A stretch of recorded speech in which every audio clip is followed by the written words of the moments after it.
This is from a forward, the back wheels. It's quite difficult to get them off. So as you can see, it's pretty rusty. So you have to whack them and you have to bang them a little bit. That one came off quite nicely, but this is a little bit of a pain in the neck. But a little bit of a hammer and then it will come off.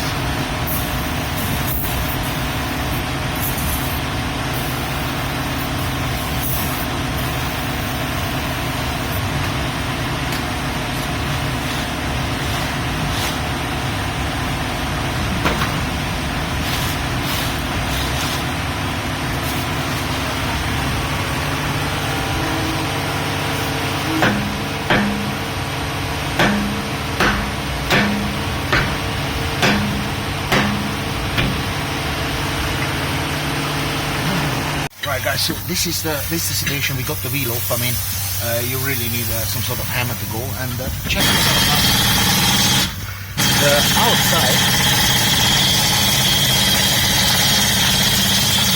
The outside is still okay, but the inside is completely used up.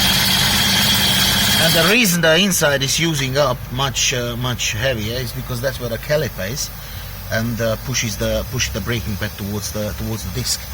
So it's a bit bad because obviously this steel has some life in it, but then again you have to change it. And just a little information: this is for the ABS. So this is the back disc of a Ford Transit. And we're gonna change those pads nicely. So it's going to be a step-by-step video, so you will get a good idea. And again, to take the second wheel off, you might need a little bit of a bigger instrument to work with.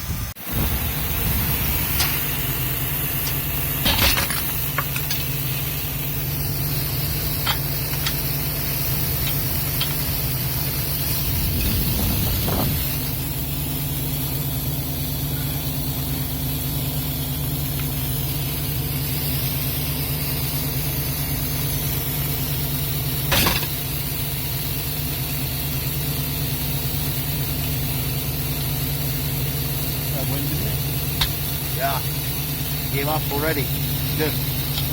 That gave up already, big time.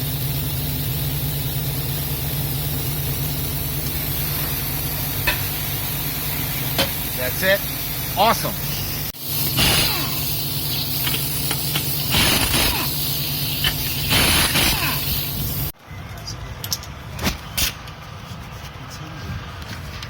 This is on this piece.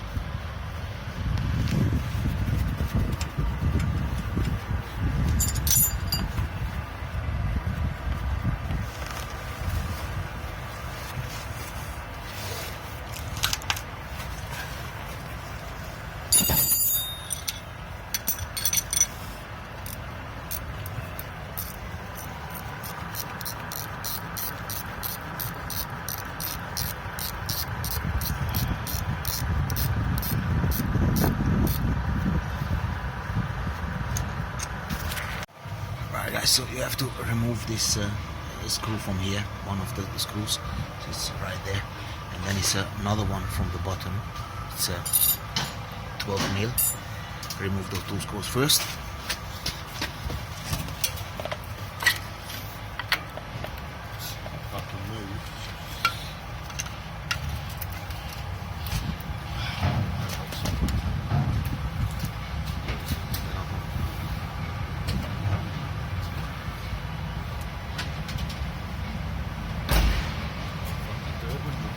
Yep.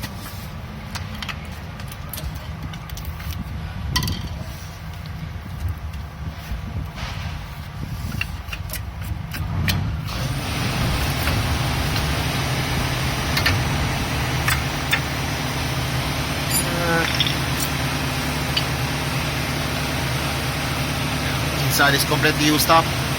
Almost. The outside is still reasonable, but not much meat left. So on a working van, of course, always look after it, always change it, because if you have the weight going on and you don't have the brakes, it's not a good feeling. Yeah, as you can see here, the inside one is pretty much used up. The outside has still some life, no doubt, but you don't really wanna put it back used. I mean, you know, they're not that expensive, so just replace them both. Is not worth it, except you're in Cuba, because if you're in Cuba you use everything, you use that all the way down to the metal, and then you get some asbestos mix and do your own braking pads. 2012 Cuba, when I traveled, we've seen some extreme things. So that's of course the caliper. This is that's the caliper. This is the bit which is pushing the pads towards the disc. So only those two screws, and you have these metal things as well, which normally should go with new brakes. And you put some copper grease in here, so the brakes can freely move around. So that's pretty much it. But I'm gonna still show you the whole procedure, so you can do the job reasonably easily at home if you have the equipment. Now another thing is that always back it up. Don't use the hydraulic stuff, because if that fails, the whole thing falls down on the floor. So always have those little stands if you're working with heavy stuff. And as you can see, this is a little bit of a slope as well, so the car could roll down very easily, because that hydraulic thing, it has wheels as well, so it's not an ideal scenario.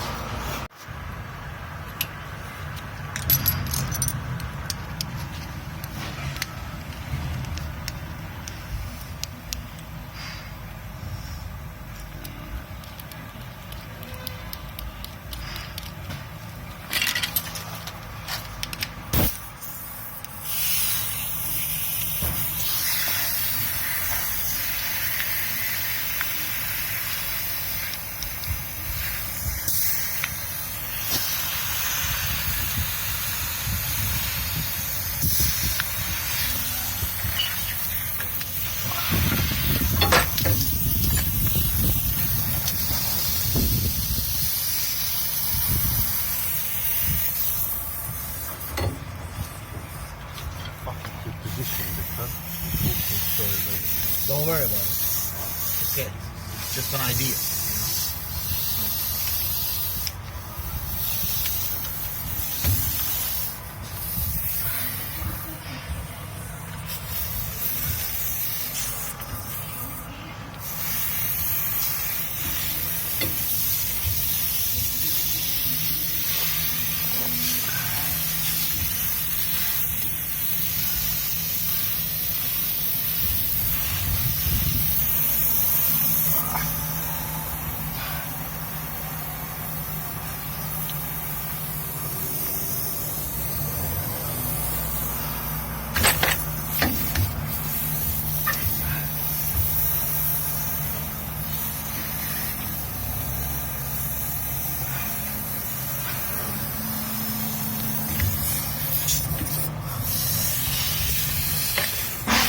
So that was the handbrake wind back tool, because as you can see, the handbrake needs to be, of course, mechanical. It can't be hydraulical. The reason being is that if you have a leak, then you can lose the oil and then the car starts rolling. Of course, I mean, the cable can snap as well, but then you would know straight away.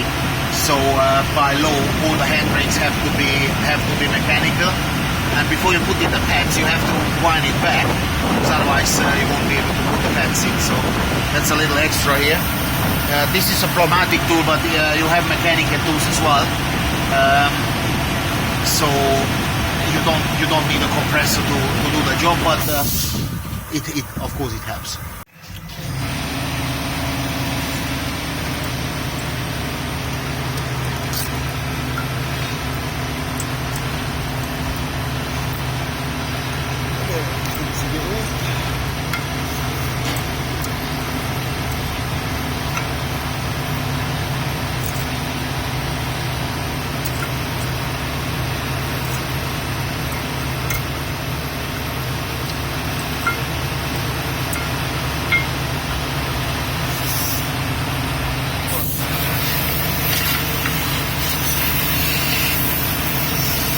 this has to face downwards because on the back of the pad is a locator. Right. There, yeah. Okay. That needs to locate in here. Right. Otherwise the handbrake won't work properly. Okay, thank you.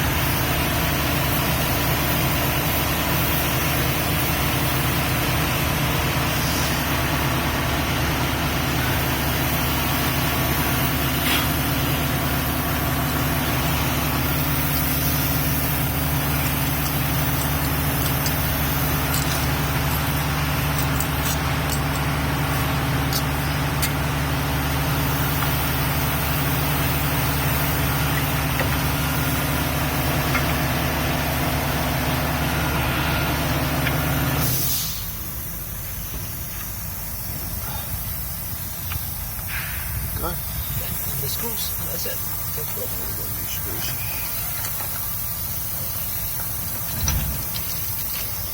Only 2 more screws. Stupid.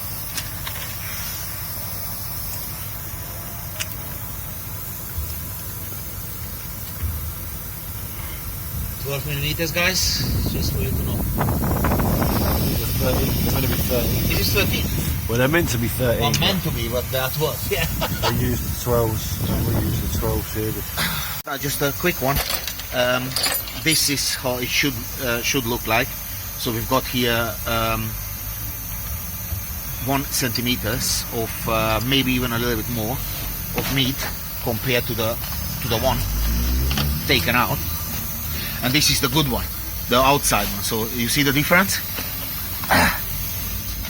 Also, it comes with the brake pad sensor cable, which is on the other side. So this is the sensor. That's how it looks like. And as you can see, if the braking pad is used up, then it uses up that little plastic there. And on the top of the plastic, there's some obviously some wiring, and it sends out a signal. It basically shorts it out the way I say it. It just shorts out the circuit, and then you got a signal on the computer on the dashboard that the braking pads are gone. So that's a very easy and in a way very clever solution. I actually quite like it, I must admit. Again, these are still reasonable, but you don't want to risk anything with brakes. So put on the new stuff. I mean, look at the meat on this. This is a completely different dimension. You see?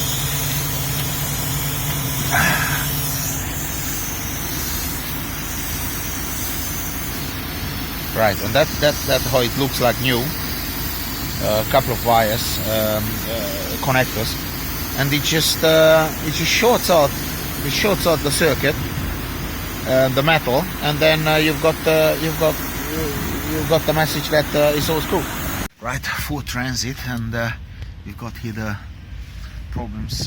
One of the lamps didn't work, and we pulled back this wiring tree from here, and as you can see, yellow is snapped, and there's another issue as well. Here's the grey, or actually it's grey because it's dusty, but it's actually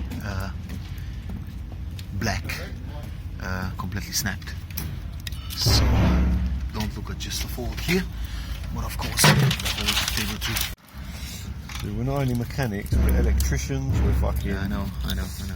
Look, this wire's been... incredible. The reason is this wire's been repaired before, I think. Yeah. There we go. Yeah, that's not original, yeah. Well, this has been added for the beeper. You know the beeper? Ah, this thingy there.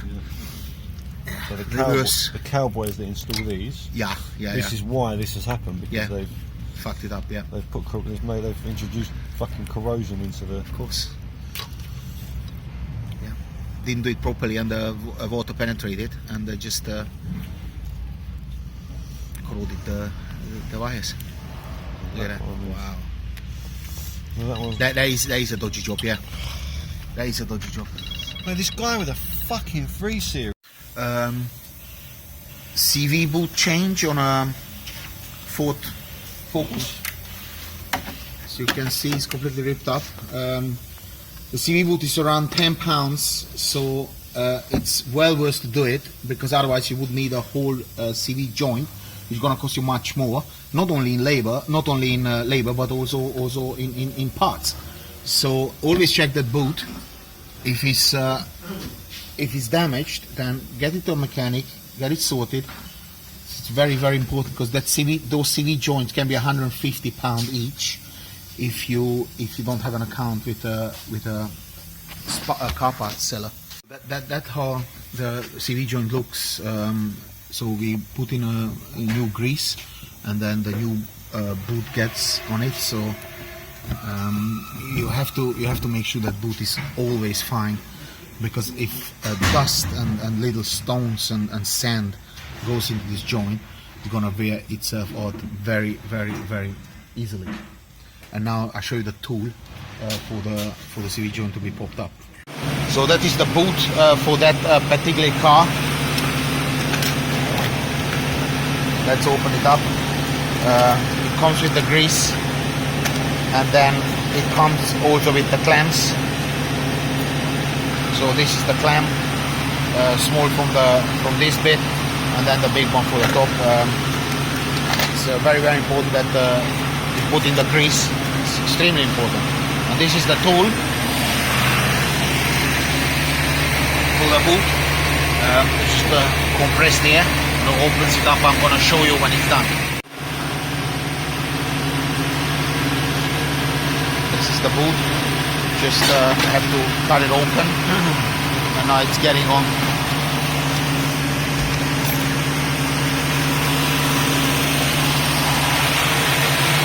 Put in the grease first.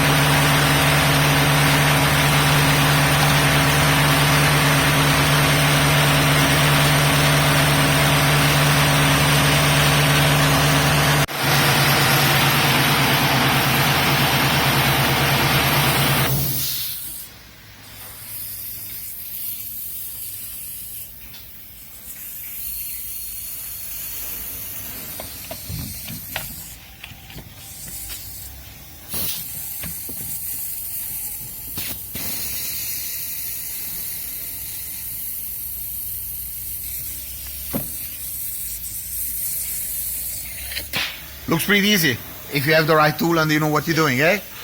To me, that one. They promised them to me before he died. Yeah, we promised them all of them.